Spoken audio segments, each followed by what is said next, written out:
If you're talking about non-pharmacological therapy, it is what is the interest of that particular person. They like cars, do the car game.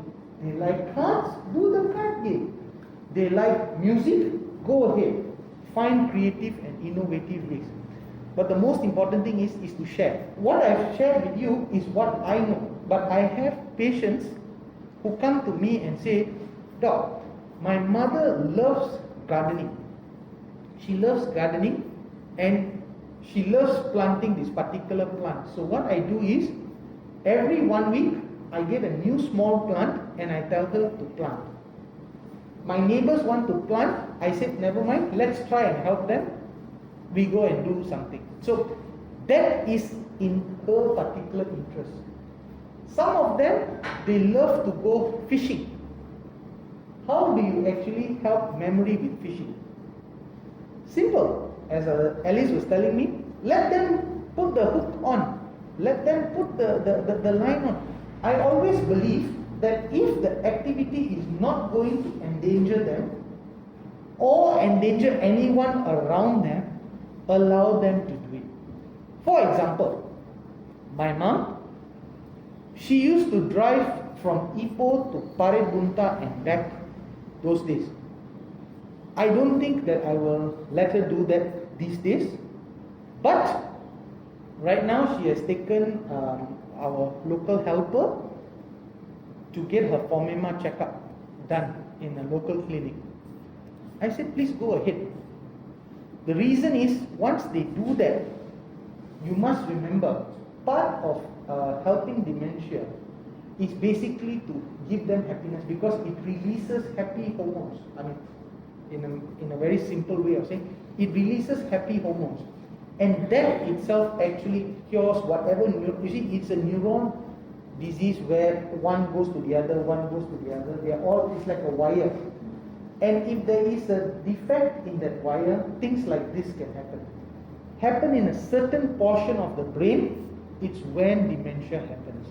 So in order to repair, you can't only improve that, you have to make sure that it is running and working. So let them do what they are happy in doing. Of course, if they're happy eating chocolates, you know that it is not good for them. But does that mean don't give them chocolate? No, give them, but in moderation. Of course, monitor your sugars. They love cooking. Yes, it can be dangerous if they are doing something hot. Let them bake something. Let them deal with something which is not really endangering themselves. Alright? Let them cook. Let them create new recipes. My mom loves cooking. So up to today, I say, can cook, no problem. And I also benefit, that's why I put on a lot of weight. She asked me, she said, what would you like to eat? And my mom used to love making traditional dishes. She loves making delicacies. I said, okay, why don't you make this delicacy? I forgot already, so long. I said, never mind. I remember she used to write the recipes in this book.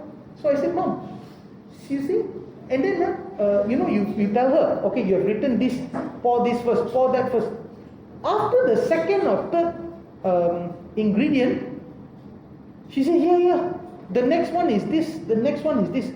And that would have never been triggered if we never encouraged her to actually go ahead and do stuff like that. So, that is what we should do. I think it is always individualized. I cannot say that whatever I am saying is going to work for each and every person, but individualize it. If that person likes sports, like for example, there was one patient of mine, loves playing board games. I said, okay.